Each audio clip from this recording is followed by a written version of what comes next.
It's January 10th today, and by this time of the year, every New Year's resolution hero has given up on what they wanted to achieve this year. And in this video, I'm going to talk about how you can avoid that and actually make your New Year's resolutions stick for the entirety of 2026. This is Forward Motion, a monthly series on my YouTube channel where I go for a little walk and talk about everything self-improvement and business. Let's do it. So I think the first most important thing, and it's something that I repeat in a lot of my YouTube videos, is that you need to be very clear about what your purpose is and what your vision is for who you want to be in the next sort of 10, 15, 20 years, even 5 years, it can be closer than that. You need to be clear about what that purpose is. That is the single most important step. It's step number one. Be clear about what your purpose is for the year. The reason it's so important is because it's a deeper, sort of omnipresent thing that keeps you accountable. It acts as sort of a well of motivation that you can turn to when things get hard, and they will. And it can be comforting. And it holds much stronger than a SMART goal, for example. So you need to ask yourself the question, based on your vision for the future, who do you want to be in the next 12 months? Just that. So you've got an idea of what your future you looks like in 20 years.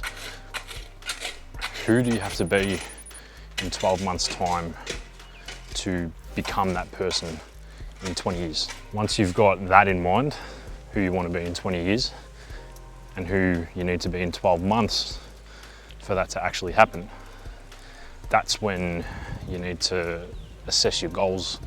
Sorry, not assess your goals, assess your habits. You need to assess your habits, what you're doing on a day-to-day basis, and you just need to ask yourself the question, is this something that me in 12 months, which is also you in 20 years, is that something that me in 12 months would be doing? That's the question. Just ask yourself that, and then you've got to be honest with yourself with the answers. You might not like it, it might not look pretty, but you do have to ask yourself the question, is this version of me in 12 months doing what I'm doing today? Is he playing video games? All the rest of it. I'm going to pick on all the people that said that they wanted to be healthy in 2026 because I think it's a shit goal. And the reason that I say that it's a shit goal is because it's not specific. You don't have any way of measuring it, and it's not really tied to a purpose. And that's why the new diet and exercise routine, it all fades away by Jan 10th, by today. A smarter individual who's really committed to what they want would tie a deeper purpose to a health goal, for example. So let's just say you're 25, or even younger than that or older than that. For the sake of the example, you're 25. And you've got a missus, thinking about settling down. There's a good chance, all going well, that in 10 years you're going to have kids. Now you also happen to be fat. Your purpose, you decide, is that in 10 years time, when I've got kids, I don't want to be fat. I want to set an example to my kids about being healthy. That's a deeper purpose,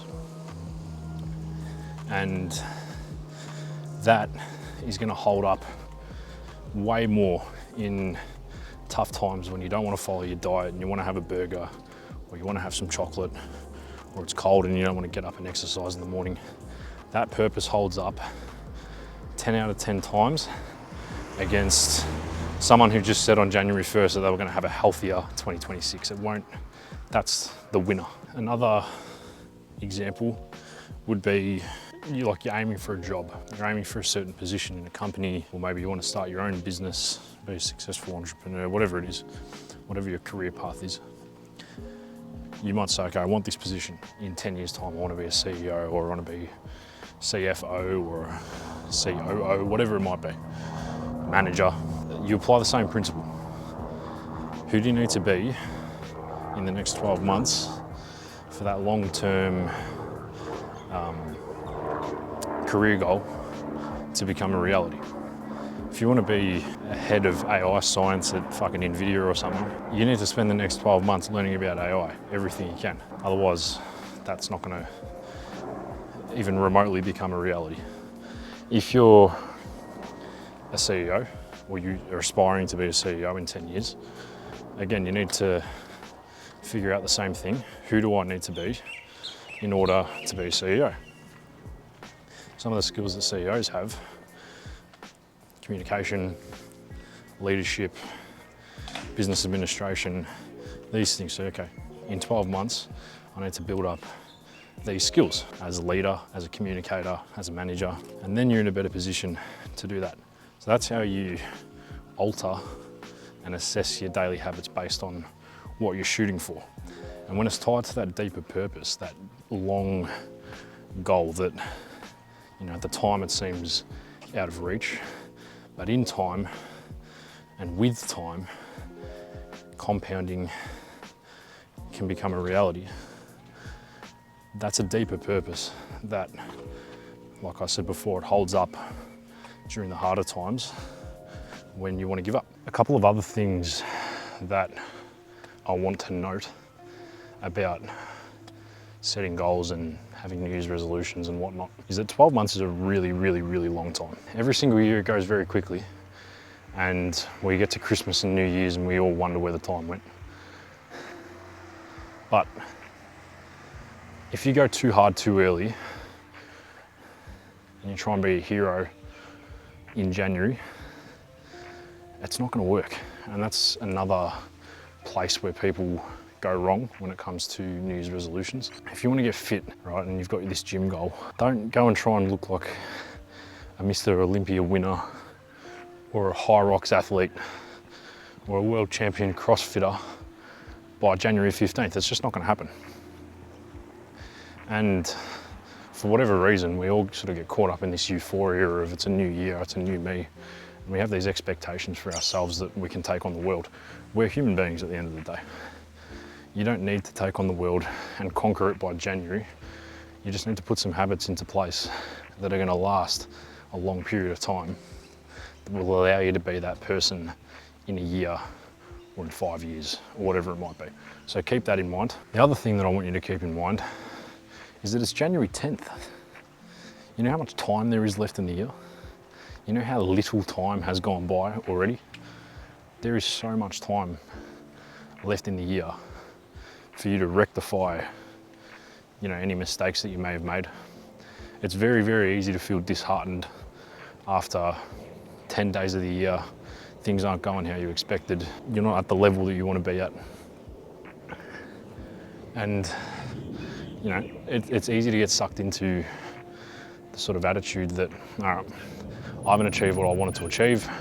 My year's over. I'll wait till 2027. You got 11 months left, bro. More than 11. You got so much time left to make amends, get yourself back on track. You also don't have to start goals on Jan 1st. You can reassess today, Jan 10th. Figure out what didn't go too well. And then by January 20th, you're back in the game. And you've still got over 11 months to achieve what you want to achieve. So don't get too caught up in time either. You got time. Just commit yourself to this deeper purpose every single day. And before you know it, you're gonna have some really good habits compounding, and in 12 months you're gonna be a completely different person. It's fantastic. Now, I'm on my journey throughout 2026, and there's gonna be ups and downs along the way, and I'm gonna be sharing it all here. And I can't wait to share it all here. So if you liked this type of video, this new series that I've started, make sure you subscribe. Make sure you like the video, share it around to anyone who you think might be able to use it as help when it comes to hitting their goals. and I'll see you next month for the next forward motion. Take care.